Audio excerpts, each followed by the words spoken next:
الرجيم بسم الله الرحمن الرحيم الحمد لله رب العالمين الرحمن الرحيم مالك يوم الدين إياك نعبد وإياك نستعين اهدنا الصراط المستقيم صراط الذين أنعمت عليهم غير المغضوب عليهم ولا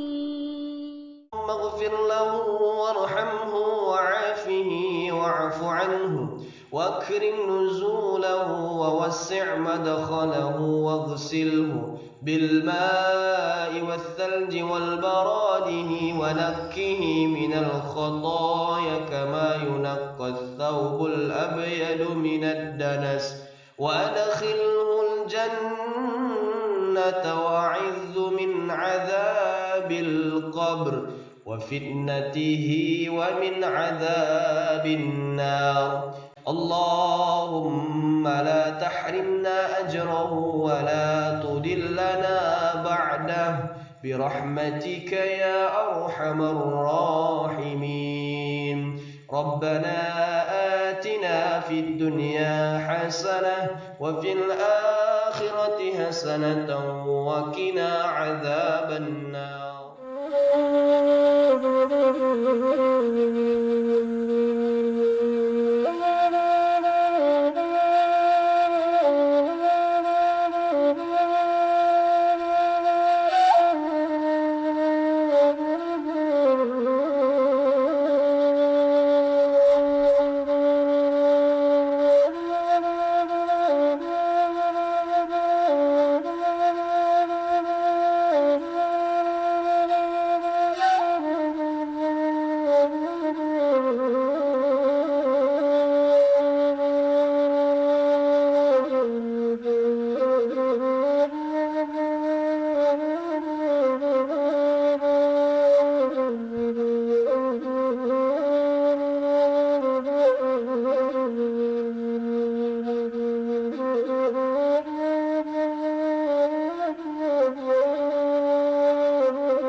الحمد لله الملك الحق المبين الذي أبان لعباده من آياته وما به عبرة للمعتبرين وهداية للمهتدين وأشهد أن لا إله إلا الله وحده لا شريك له إله الأولين والآخرين وأشهد أن محمدًا عبده ورسوله المبعوث رحمة للعالمين صلى الله عليه وعلى آله وأصحابه ومن تبعهم إلى يوم الدين.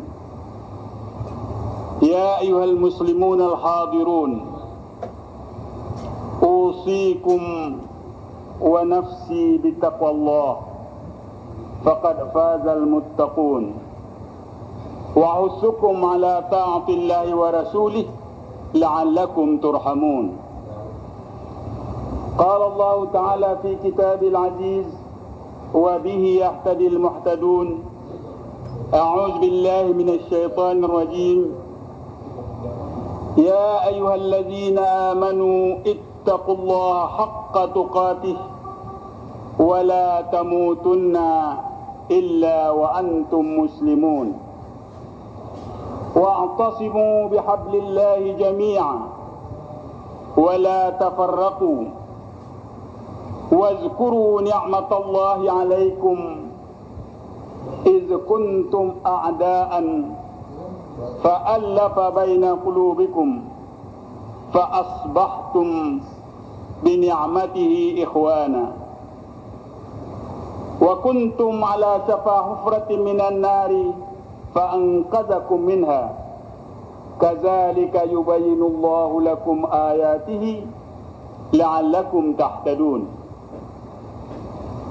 ولتكن منكم أمة يدعون إلى الخير ويأمرون بالمعروف وينحون عن المنكر أولئك هم المفلحون ولا تكونوا كالذين تفرقوا واختلفوا من بعد ما جاءهم البينات وأولئك لهم عذاب عظيم صدق الله العظيم.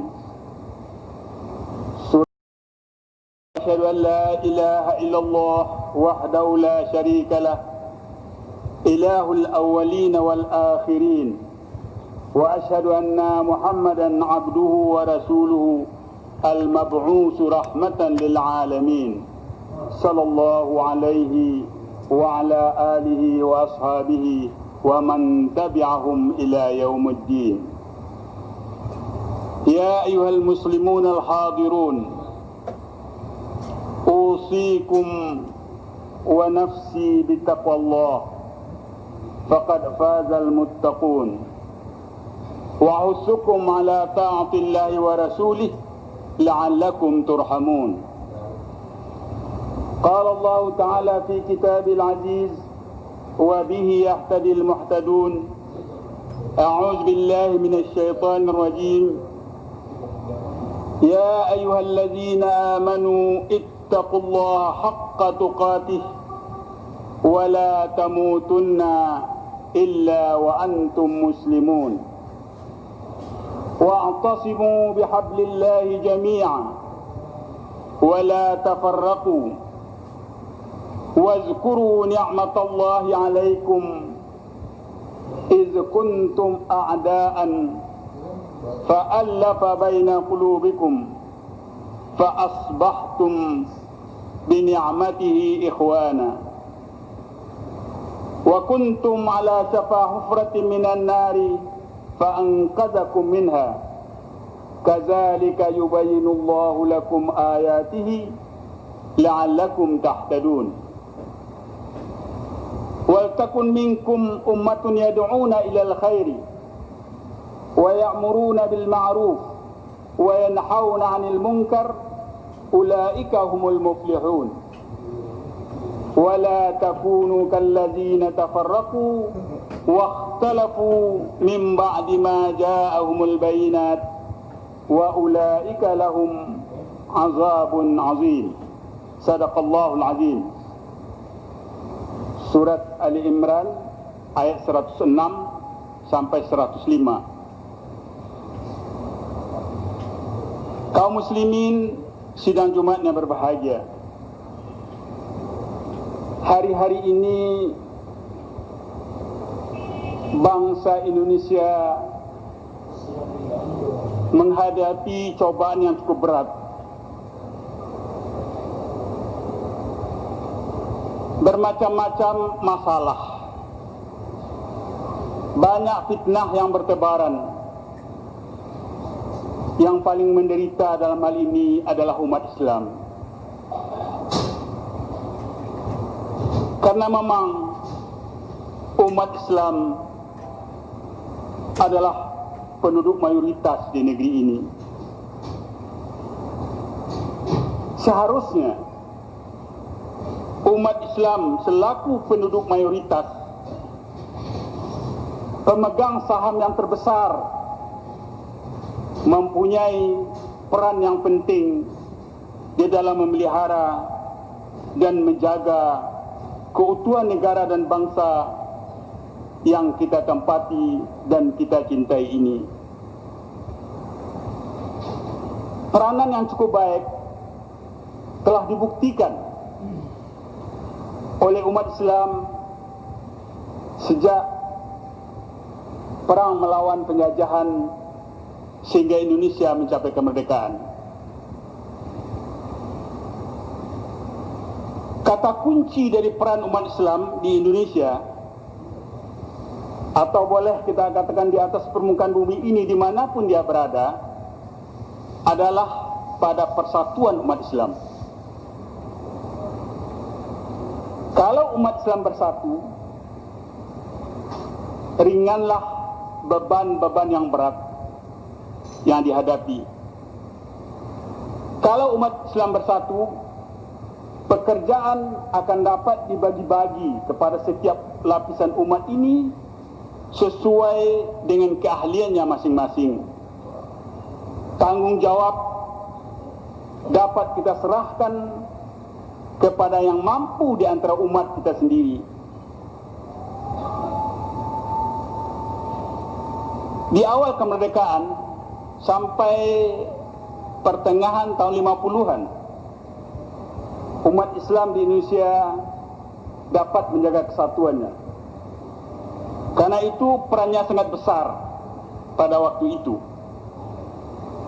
Tapi setelah tahun 1955, sebahagian umat Islam mulai mencari kursi, mengejar kedudukan. Petunjuk-petunjuk agama diabaikan. Malah ada sebahagian yang mempergunakan agama untuk kepentingan pribadi dan golongannya. Di saat-saat demikian, peran umat Islam berangsur-angsur mundur. Dia melemah, dan bahkan sampai anjlok sama sekali. Umat Islam jadi rebutan. Umat Islam menjadi objek. Mereka pecah. Ada yang mau duduk di kabinet, ada yang menolak untuk ikut kabinet kaki empatnya Bung Karno. Sejak tahun 1958, 1960 sampai 65, posisi umat Islam Indonesia sangat terpojok. Dan bahkan sebagian besar pemimpin-pemimpinnya ditangkapi. Awal tahun 1966, kondisi umat Islam mulai membaik karena pecahnya gerakan G30 SPKI. Tapi kondisi ini tidak bertahan terlalu lama. Kemudian umat Islam menjadi objek lagi. Umat Islam menjadi mainan lagi. Jadi rebutan. Karena umat Islam tidak satu langkah. Umat Islam tidak satu visi. Umat Islam tidak satu sikap. Akhirnya umat Islam ke pinggir lagi. Allah Subhanahu wa ta'ala sebenarnya telah memberikan petunjuk dengan jelas kepada kita. Sebenarnya disebutkan dalam surah Al-Imran yang saya bacakan tadi, ayat 102, Ya ayyuhallazina amanu, wahai orang-orang yang telah beriman. Ini yang dipanggil ini. Orang yang percaya kepada Allah, percaya adanya malaikat, percaya kepada wahyu-wahyu Allah, percaya kepada Rasul-Rasul Allah, percaya adanya hari akhirat, dan percaya dengan kadar dan kadar yang telah ditentukan oleh Allah. Orang yang percaya dengan rukun iman yang 6 ini, kata Allah, Ya ayyuhalladzina amanu ittaqullaha haqqa tuqatih. Hendaklah kamu benar-benar takwa. Haqqa tuqatih.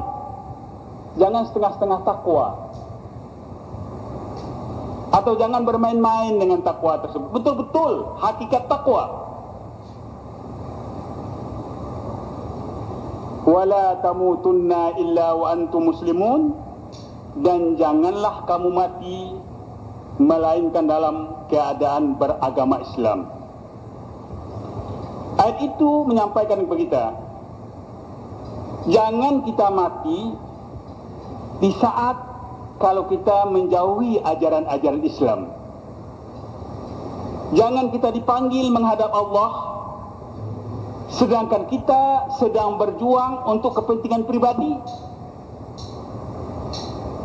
Jangan kita mati di saat kita sedang memperjuangkan kelompok kita, golongan kita, suku kita, ras kita. Jangan kamu mati dalam keadaan terpecah belah. Jangan kamu mati dalam keadaan bercerai-berai. Wala tamutunna illa wa antum muslimun. Kalau kita dituntut mati dalam keadaan Islam, maka kita harus hidup di dalam Islam. Jangan kita hidup secara jahiliyah, secara perkelompok, memenangkan pribadi. Itu hidup jahiliyah. Kalau hidup jahiliyah, mati juga dalam jahiliyah. Tidak akan mungkin orang mati dalam Islam, hidupnya dalam jahiliyah.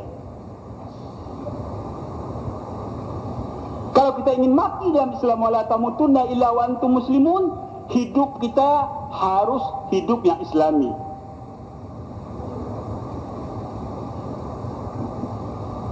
Sepakat para ahli tafsir saya baca mengatakan wala tamutunna illa wa antum muslimun, jangan mati dalam keadaan jahiliyah, yaitu memenangkan kelompok-kelompok, memenangkan golongan, memenangkan kabilah. Tapi kalau kamu mati dalam berjuang untuk Islam, itu namanya kamu mati dalam keadaan Islam. Pada ayat selanjutnya, ayat 103, Allah berfirman, wa'tasimu bihablillahi jami'an.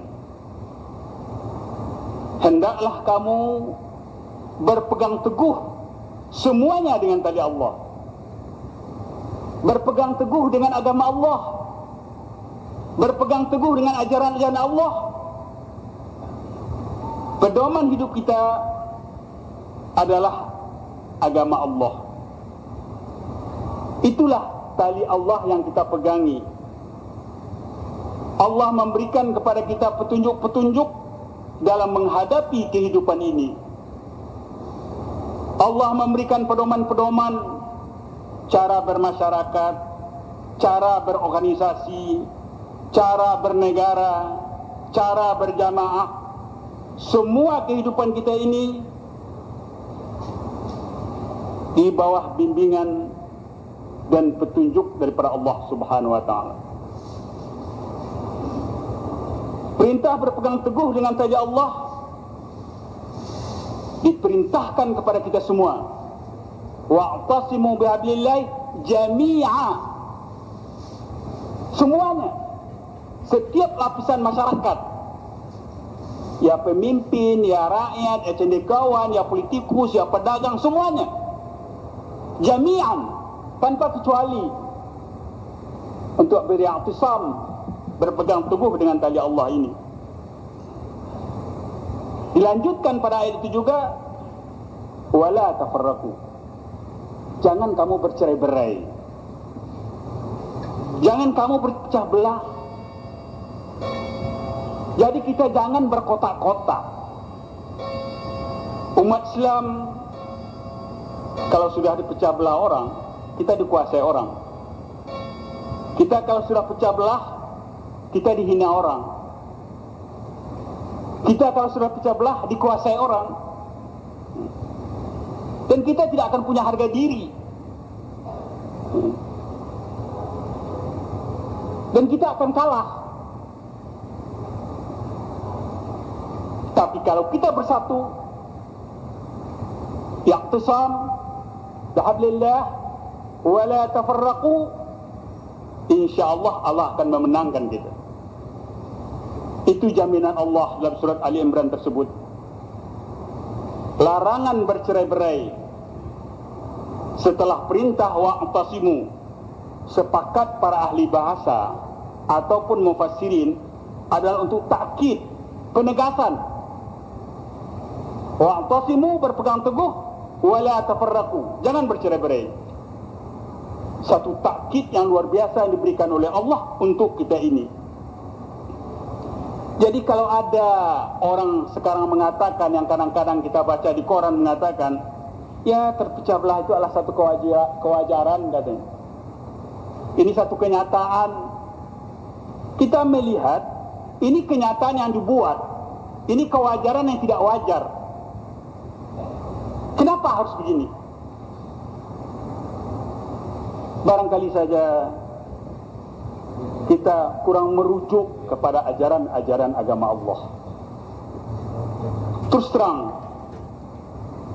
di balik rasa syukur kita dan sukacita kita dalam demokrasi, tapi tampaknya kita sudah terperangkap oleh demokrasi itu sendiri. Kita prihatin banyaknya partai-partai Islam, ataupun partai-partai yang bernafaskan Islam, ataupun partai-partai yang dipimpin oleh pemimpin-pemimpin Islam, sehingga umat Islam terpuruk dalam kelompok-kelompok kecil yang tidak mampu untuk tampil sebagai partai mayoritas. Umat Islam yang awam di garis bawah menjadi bingung sendiri. Umat banyak yang mengelompok dan berkotak-kotak. Dan banyak kadang-kadang menanyakan kepada kita di Al-Azhar ini, bagaimana sih sikap Al-Azhar dalam hal ini? Kita hanya mengatakan Al-Azhar adalah yayasan yang bergerak di bidang dakwah dan pendidikan Islam. Ini kerja kita. Kita menjaga jarak yang sama terhadap partai-partai Islam tersebut.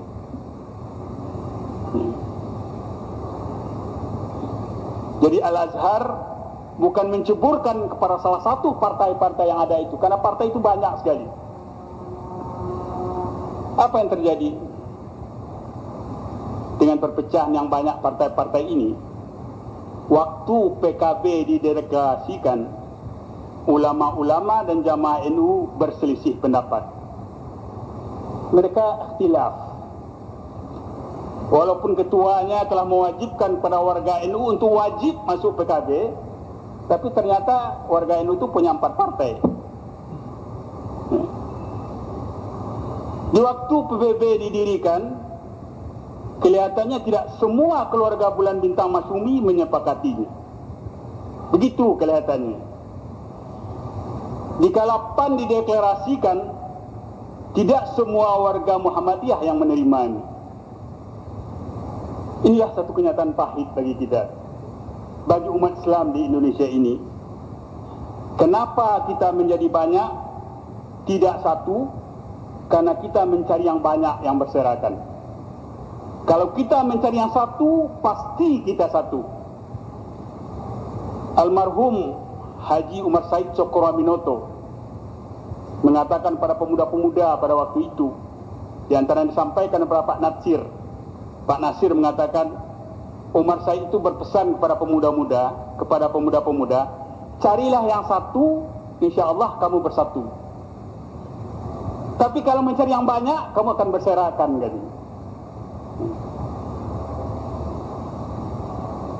Firman Allah tegas-tegas mengatakan, wa'tasimu bihablillahi jami'a wa la tafarraqu. Ingatlah nikmat Allah di saat-saat kamu sedang bermusuh-musuhan seperti di zaman jahiliyah. Fa'allafa baina qulubikum. Disatukan hatimu. Harusnya ayat itu bisa mengatakan fa'allafa bainakum, tapi tidak. Fa'allafa baina qulubikum. Yang disatukan hatimu itu. Hati kita ini akan bersatu kalau hati itu dekat kepada Allah. Tapi kalau hati itu mengikuti kemauan masing-masing, maka kita akan bermusuh-musuhan.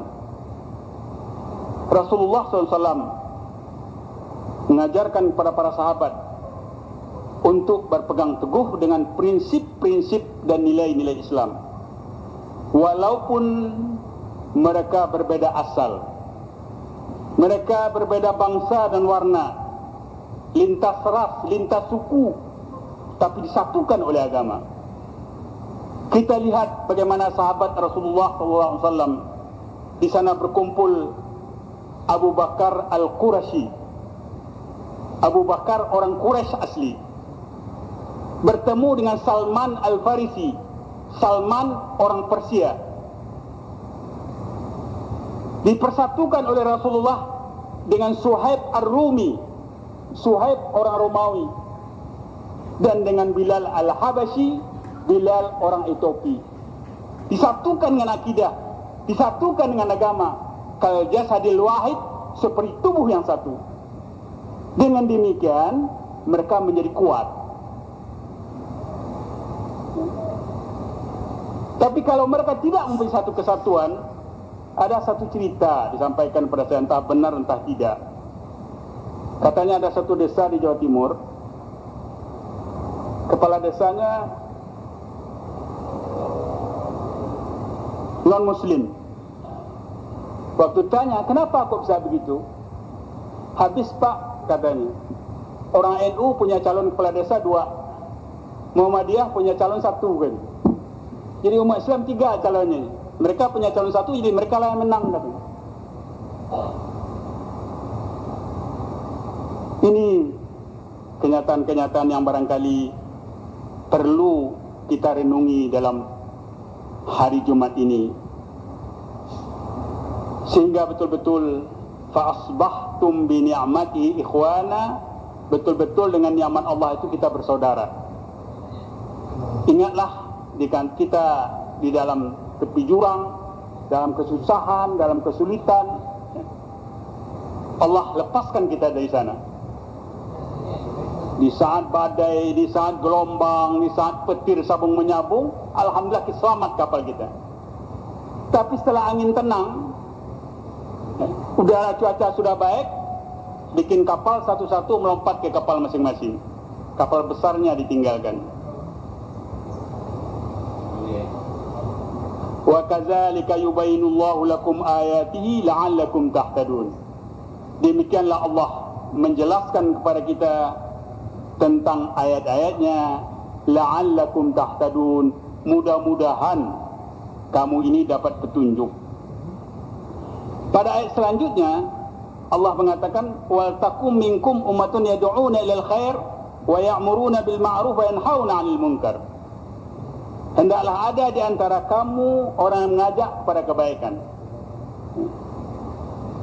Amar ma'ruf nahi munkar di dalam kaidah usul, yang bisa memberikan amar dan nahi tersebut minal a'la ila sufla. Perintah itu dari atas ke bawah. Jadi kalau beramar ma'ruf itu harusnya yang di atas yang beramar ma'ruf ke bawah, bukan dari bawah yang meneriakkan amar ma'ruf tersebut. Bukan di bawah yang menahi mungkar, yang di atas yang melakukan nahi mungkar tersebut.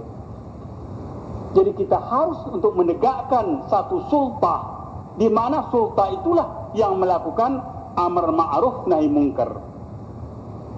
Ulaika humul muflihun, mereka inilah orang yang menang dalam ayat 104. Wala takunu kalladzina tafarraqu wa ikhtalafu min ba'di ma ja'ahumul bayinat. Janganlah terpecah belah, jangan bertikai-tikai, sebab kalau kamu terjadi hal demikian, akhir ayat itu mengatakan wa ulaika lahum azabun azim, bagi mereka azab yang dahsyat. Nauzubillah min zalik. Demikianlah petunjuk-petunjuk Allah dalam surat Ali Imran ayat 102 sampai 105. Semoga untuk menjadi pedoman bagi orang yang beriman dan orang yang benar-benar takwa kepada Allah Subhanahu wa taala. Fa'tabiru ya ulil absar. Barakallahu li wa lakum fil Qur'anil azim wa nafa'ani wa iyyakum lima fihi minal ayati wa dzikril hakim.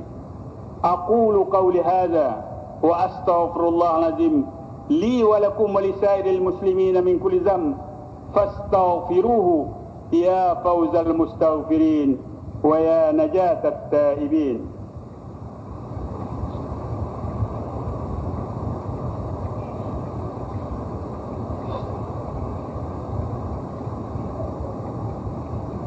Alhamdulillah hamdan katsiran kama amart, wassalatu wassalamu ala rasulillah alladzi arsalahu Allah rahmatan lil alamin fa inna khairul hadis kitabullah wa khairu huda huda Muhammad sallallahu alaihi wasallam. Kaum muslimin sidang Jumat yang berbahagia, berdasarkan firman-firman dari Allah dan petunjuk-petunjuk dari Rasulullah SAW, persatuan umat Islam bukanlah sesuatu yang utopis. Dia akan terwujud apabila umat Islam itu kembali kepada ajaran-ajaran Islam. Apabila umat Islam itu memahami ajaran-ajaran Islam.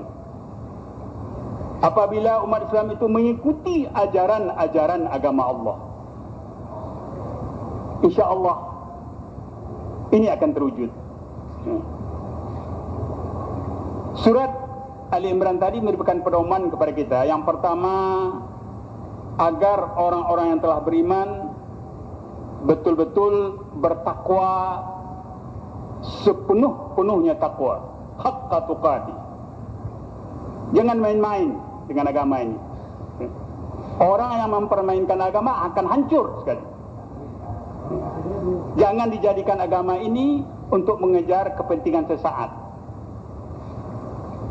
Jangan dijadikan agama ini untuk kepentingan tertentu. Gunakanlah agama ini untuk menegakkan agama Allah, untuk keselamatan kita di dunia, kebahagiaan kita di dunia, dan keselamatan kita di akhirat. Yang kedua, berpegang teguh dengan tali Allah dan jangan sekali-kali bercerai-berai. Berjuang dan berpolitik harus sesuai dengan prinsip-prinsip dan nilai-nilai Islam. Jangan berpolitik mencari kedudukan, mencari kursi, kepentingan pribadi, kepentingan kelompok. Kasihan rakyat, kasihan tenaga yang dihabiskan, fikiran yang dicurahkan, dan dana yang dihabiskan untuk perjuangan partai yang sedemikian banyak itu kalau dipergunakan untuk izzul Islam wal muslimin, Masya Allah, tabarakallah. Kemarin saya mendengar sore dari seorang pimpinan partai Islam, dia mengatakan biaya partainya satu hari, barangkali tidak terbayang oleh otak kita, 300 juta katanya. Untuk apa? Dia menghidupkan 422 cabang setiap kota madya dan kabupaten. Belum lagi kecamatan-kecamatan segala macam tersebut. Kalau uang itu untuk Islam, Masya Allah. Tabloid, di mana-mana bikin tabloid. Punya 40.000 eksemplar, bagi-bagi. Coba kalau itu gerakan dakwah untuk memperbaiki pendidikan Islam, untuk beri tuntunan kepada pesantren-pesantren, Masya Allah. Kasihan. Di Surabaya terdengar ada orang bikin lambang 20 kali 30 meter sehingga menjadi masuk daripada suatu hal yang luar biasa. Itu kita menyadari di Gunung Kidul banyak saudara kita yang meninggal tidak punya kain untuk kafan, Pak. Kalau kain yang seluas itu, kain putih itu dibagikan para mukenah-mukenah kepada kaum muslimin yang mu'alaf di daerah-daerah di terbelakang, di Mentawai, di mana di Kalimantan, Masya Allah.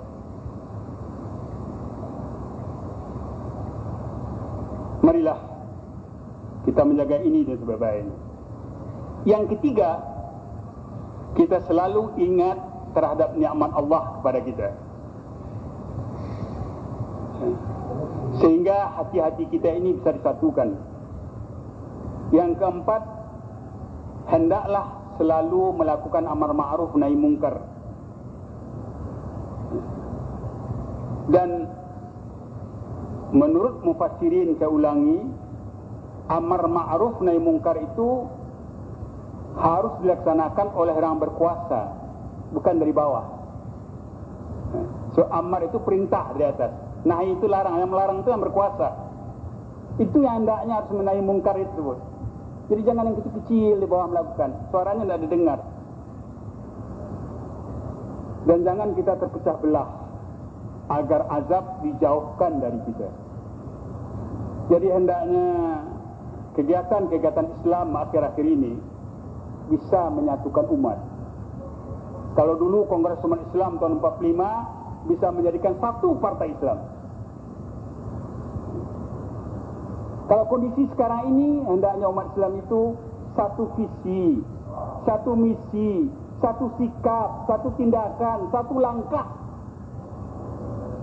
Kalau tidak, azab Allah akan datang kepada kita. Demikianlah firman Allah untuk kita renungi. Innallaha wa malaikatahu yusholluna 'alan nabi ya ayyuhalladzina amanu sallu 'alaihi wa sallimu taslima.